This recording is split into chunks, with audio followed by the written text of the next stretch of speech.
pelecehan seksual di Magelang. Hakim menanyakan alasan Putri yang tidak mau melakukan visum sebagai bukti kasus pelecehan seksual. Sebagai korban kekerasan seksual, tidaklah mudah untuk menyampaikan, bahkan kepada suami saya sendiri saja. Saya sebenarnya malu karena saya tidak tahu apakah bila saya mengutarakan peristiwa tersebut, suami saya akan mencintai saya dan mau menerima saya kembali. Malu sekali. Ingin menelisik lebih dalam, hakim juga bertanya seberapa dekat hubungan Putri dengan Yosua. Pasalnya, hakim heran mengapa Yosua sebagai sopir berani mengangkat badan Putri sebagai majikan yang dihormatinya saat di Magelang. Tapi Yosua ini tiba-tiba berani mengangkat saudara. Itu selama ini hubungan saudara itu dekatnya seperti apa dengan Yosua ini, sehingga Yosua berani mau mengangkat saudara, bahkan di hadapan Kuat maupun Susi. Kalau hubungannya adalah dia sebagai driver saya dan saya selalu memperlakukan semua ADC, bukan hanya Yosua, semua yang bekerja di rumah saya sebagai anak saya sendiri atau keluarga saya sendiri. Tak hanya itu, ada pula pernyataan Putri Chandrawati yang baru diungkap di persidangan. Putri ternyata meminta Brigadir Yosua mengundurkan diri setelah peristiwa di Magelang.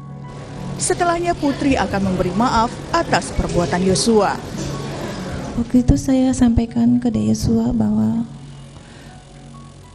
saya mengampuni perbuatanmu yang kecil. Dan saya minta dia untuk resign. Untuk resign. Yang saudara maksudkan resign di sini adalah resign sebagai ajudan dari suami saudara atau resign dari kepolisian? Resign sebagai driver atau anggota suami saya. Namun justru pernyataan inilah yang kemudian mengundang pertanyaan publik. Bagaimana seorang korban pelecehan seksual bisa begitu kuat untuk menghadapi pelaku secepat itu? Tanda tanya publik inilah yang diharapkan menjadi pertimbangan hakim dalam menjatuhkan vonis nantinya.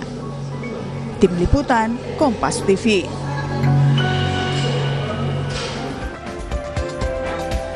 Saudara, dalam persidangan pemeriksaan terdakwa Putri Chandrawati pada hari Rabu lalu, 11 Januari 2023, hakim terlihat berupaya untuk menuntaskan keraguan akan adanya pengakuan Putri Chandrawati yang menjadi korban pelecehan seksual. Nah, kita akan bahas soal keraguan ini bersama sejumlah narasumber yang hadir secara daring untuk Sapa Indonesia Pagi. Ada pakar psikolog forensik Reza Indragiri Amril dan Aan Eko Widiarto, pakar hukum dari Universitas Brawijaya, Malang. Selamat pagi, Mas Aan, Mas Reza. Assalamualaikum warahmatullahi wabarakatuh. Salam sehat. Waalaikumsalam warahmatullahi wabarakatuh. Ya, Mas Reza dulu. Mas Reza, di beberapa analisa Anda setelah pemeriksaan Putri Chandrawati, sebetulnya di sidang kita juga merasakan sih sebagai penonton, rasanya hakim terutama itu banyak menelisik soal dugaan pelecehan seksual. Benar terjadi atau enggak itu benar-benar ditanyakan. Sepertinya untuk mencari logikanya begitu. Tapi seperti ada keraguan, ini benar terjadi apa enggak begitu. Jujur sebagai penonton saya juga penasaran soal itu kan begitu ketika diperiksa sebagai terdakwa Putri Chandrawati. Anda punya keraguan yang sama dengan mungkin tebakan saya sebagai jalan pikiran majelis hakim di persidangan kemarin, Mas Reza? Sebelum menjawab pertanyaan Mas Bayu, izinkan saya untuk menyampaikan rasa empati saya terhadap mereka-mereka yang sudah menjadi korban kejahatan seksual. Ya. Saya bersama mereka, saya mendoakan mereka, saya mendukung mereka untuk berjuang memperoleh keadilan dan agar pelaku dihukum dengan seberat-beratnya. Tapi khusus terkait Putri Chandrawati, izinkan pula saya untuk tetap sanksi sampai sekarang bahwa yang bersangkutan sungguh-sungguh sudah mengalami kejahatan seksual. Kenapa Mas Reza? Seksual yang dilakukan oleh Brigadir Yosua. Nah, bagi saya, di samping menyimak perkataan dan tindak tanduk Putri Chandrawati, kita juga harus membandingkan Putri Chandrawati ini dengan korban-korban pemerkosaan lainnya. Istilahnya nomotetik. Kalau kita bandingkan antara perkataan dan tindak tanduk Putri Chandrawati, kita akan mendapatkan kenyataan betapa Putri ini sungguh-sungguh berbeda dengan profil korban kejahatan seksual lainnya, spesifik pemerkosaan. Ambil misal, tim yang melakukan pemeriksaan terhadap Putri Chandrawati, yaitu tim Apsifor, menyimpulkan bahwa Putri ini mengalami freeze ketika dia diperkosa. Freeze atau tonic immobility. Tidak bisa bergerak, tidak bisa melawan, tidak bisa melarikan diri, tidak bisa berteriak, bahkan berpikir pun tidak bisa. Itu karena freeze, membeku. Tapi ternyata dalam hitungan sekian menit berikutnya, dia sudah tidak lagi freeze. Padahal riset mengatakan tahap demi tahap korban pemerkosaan adalah dimulai dari mengatasi ketakutannya. Jadi kita bisa bayangkan pada momen-momen pasca pemerkosaan itu berlangsung, korban tak lain tak bukan dibanjiri oleh perasaan takut yang luar biasa. Takut terhadap orang yang memperkosanya. Takut kepada orang-orang di sekitar yang boleh jadi akan memberikan stigma kepada dirinya. Tapi apa yang terjadi pada Putri? Sesaat lalu dia mengaku diperkosa, tapi tidak butuh hitungan pekan, hari, minggu, jam, hanya dalam hitungan menit, kemudian dia melakukan tanda petik mitigasi. Dengan cara meminta agar Yosua datang ke ruangannya, berbincang 4 mata selama 15 menit, bukan tentang ketakutan-ketakutannya, bukan tentang tragedi yang baru dialaminya, tapi justru tentang masa depan Yosua, dalam kurung orang yang disebut sebagai pemerkosanya. Perilaku semacam ini sungguh-sungguh bukan freeze dan sungguh-sungguh bukan profil korban pemerkosaan. Karena itulah saya akhirnya mengajukan 2 pertanyaan. Pertama, seberapa jauh lantas hasil pemeriksaan Apsifor itu bisa saya percaya, saya pribadi ya. Apakah betul Putri Chandrawati ini mengalami freeze? Dan yang lebih mendasar lagi, pertanyaan kedua, apakah betul Putri Chandrawati ini sudah menjadi korban rudak paksa oleh mendiang Brigadir Yosua? Atas 2 pertanyaan tersebut, dengan segala hormat, saya memilih untuk tidak percaya. Oke. Mas Reza, tapi apakah saya tahu bahwa dari banyak kasus akan mengalami hal-hal traumatik dari seorang korban ruda paksa atau pelecehan seksual. Tapi mungkin sajakah Ibu Putri Chandrawati punya mental yang kuat, dia tahu harus mengendalikan dirinya dan lain-lain. Mungkin nggak itu? Saya cuma kepingin tahu, Mas Reza. Sehingga dia mampu melakukan apa yang dia ceritakan kemarin di persidangan. Terdakwa Putri ini tampaknya ingin menunjukkan kepada dunia, meyakinkan majelis hakim bahwa dia adalah sosok yang pemaaf. Sosok yang memiliki daya lenting luar biasa, sehingga mampu untuk pulih tanpa harus ke dokter, tanpa harus visum, tanpa harus ke tabib, tanpa harus ke tukang pijit urut. Dia bisa menyembuhkan dirinya sendiri. Tapi mari kita cek hasil penelitian ilmiah ya. Berapa waktu yang dibutuhkan antara korban pemerkosaan yang mengalami freeze, berapa waktu yang dibutuhkan sampai kemudian freeze-nya betul-betul berakhir? Riset menemukan dibutuhkan waktu secara umum antara 2 sampai 37 hari. Berarti rata-rata korban yang mengalami freeze sampai kemudian freeze-nya berakhir total itu dibutuhkan rata-rata 19 hari. Hitungan hari, hitungan pekan. Sementara korban yang satu ini yang disebut atau disimpulkan mengalami freeze ini, sekali lagi, hanya butuh hitungan menit sudah langsung mau bersosialisasi kembali. Bersosialisasi dengan orang yang melakukan pemerkosaan itu. Sulit diterima oleh nalar saya. Baik, kita dapat poinnya dari sisi ilmiah psikolog forensik berkaitan dengan keterangan tersebut. Terima kasih Mas Reza, nanti kita kembali. Mas Aan, di persidangan tampaknya selalu soal pelecehan seksual ini menjadi bahasa saya begitu ya, senjata yang dihadirkan oleh penasihat hukum baik Ferdy Sambo maupun Putri Chandrawati sebagai sebuah alasan mengapa kemudian kejahatan pembunuhan berencana terhadap Yosua terjadi begitu. Tetapi dalam pembuktiannya saya menempatkan diri sedikit beropini karena saya sebagai penonton begitu dan bertemu dengan Anda para ahlinya, jadi saya ingin bertanya supaya mendapatkan masukan yang saintifik begitu dari bidang ilmu Mas Aan dan juga Mas Reza. Nah, tampaknya ini jadi kurang kuat ya pembuktiannya. Tidak ada visum, itu juga dipertanyakan. Mengapa tidak visum padahal itu bukti yang sangat kuat begitu.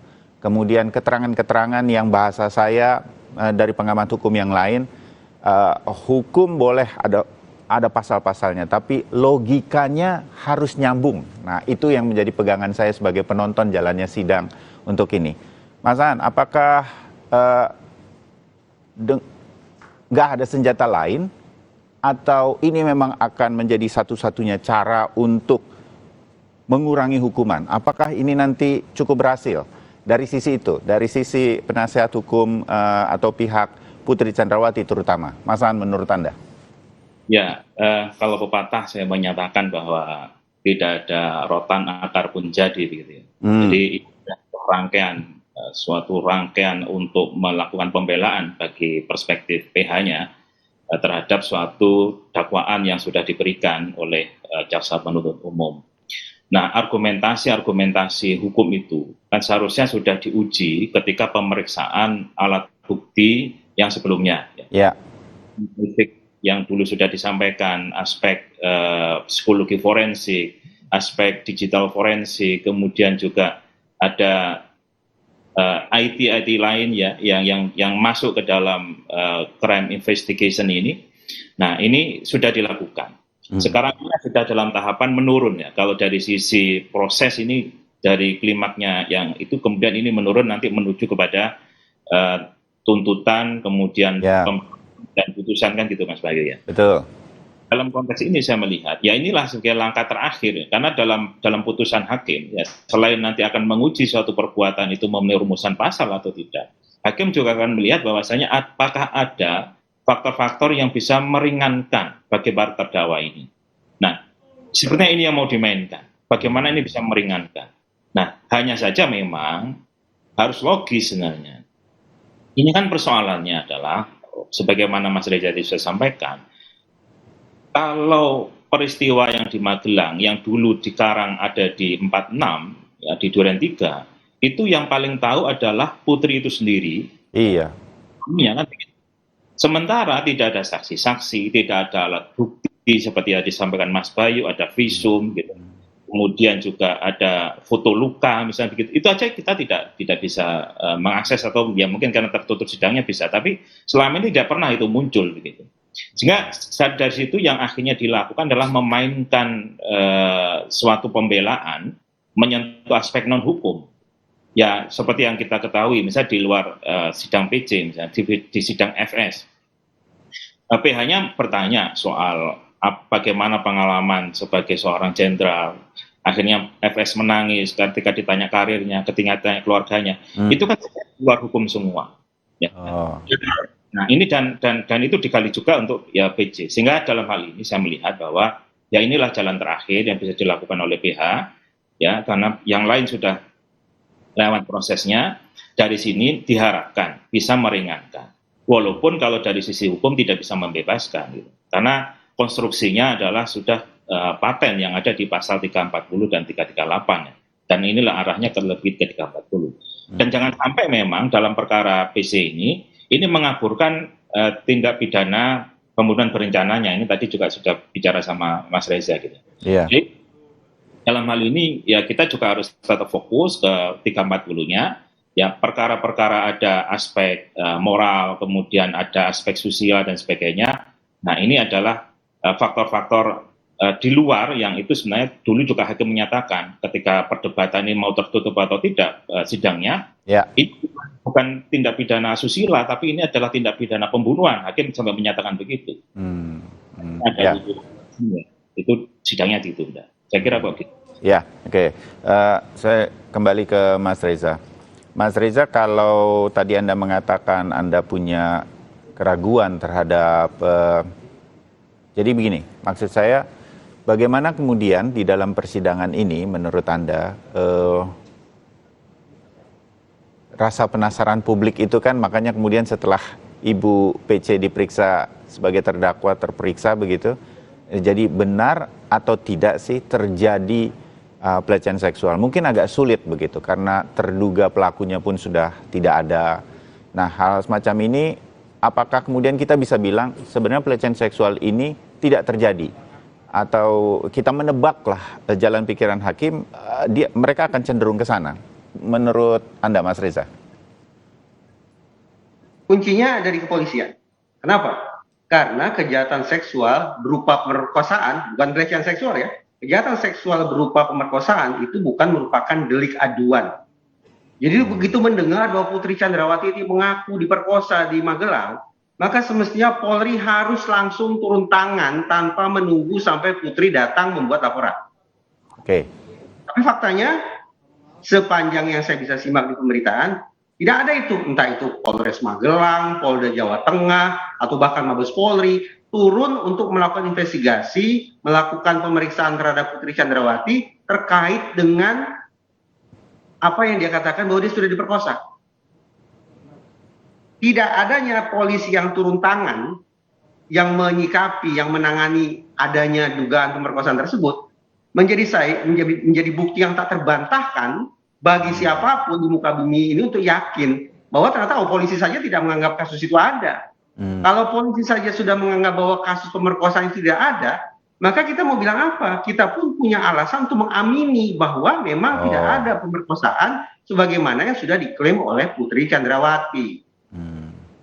Ya, oke, terbayang Mas Reza. Nah, situasi seperti ini yang disampaikan barusan Mas Reza sebetulnya memang artinya memang tidak ada pelecehan seksual ini. Dari bukti bahwa polisi saja tidak menindaklanjuti atau apa-apa yang terjadi di Magelang dan lain-lain begitu, ini pasti sudah diketahui kan, Mas Aan, oleh majelis hakim, jaksa penuntut umum, mereka mengerti semua nih yang kita sedang bahas begitu.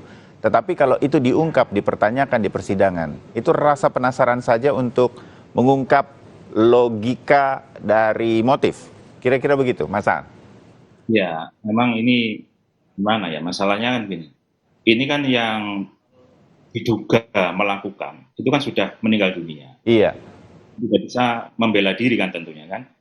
Nah, kalau kemudian dilakukan pemeriksaan, sebenarnya memang itu untuk lebih memastikan telah terjadi atau tidak. Perkara siapa yang bertanggung jawab tidak bisa diberikan pertanggungjawaban kalau memang terbukti begitu. Sehingga dalam hal ini kalau memang itu terjadi dan logikanya memang seorang jenderal ya akan tahu prosedurnya. Gitu. Kalau istrinya diperkosa, ya tentunya kalau polisi tidak bergerak, maka yang bersangkutan akan lapor atau bahkan memerintahkan, sudah jenderal bintang 2 begitu ya, sudah banyak anak buahnya. Dan di Magelang tentunya banyak sekali, tidak perlu datang ke Magelang gitu. Tinggal telepon dari Jakarta kan, karena posisi FS ada di Jakarta gitu. Itu kan bisa kalau olah TKP dan seterusnya. Itu kalau memang serius, saya sangat setuju dengan Mas Reza bahwasanya persoalan ini ingin dibawa hanya ke dalam ranah untuk menimbulkan empati. Padahal di sisi yang lain ini akan bisa menyebabkan korban yang sudah meninggal dunia ya, itu namanya akan lebih tercoreng kembali. Gitu. Padahal kita kan dulu sudah tahu ketika korban dimakamkan tidak dengan hormat ya, tanpa ada upacara kepolisian dalam pemakamannya. Yeah. Ini kan diralat, karena pada waktu itu diduga memang sebagai pelaku tindak pidana yang asusila begitu. Nah, kemudian ketika itu diralat oleh kepolisian, dikemakamkan kembali dengan cara kepolisian protokolnya, sebenarnya kan sudah dikembalikan. Dan dalam ini saya melihat polisi sebenarnya sudah melakukan rehabilitasi terhadap nama almarhum Joshua begitu ya, terhadap masalah ini.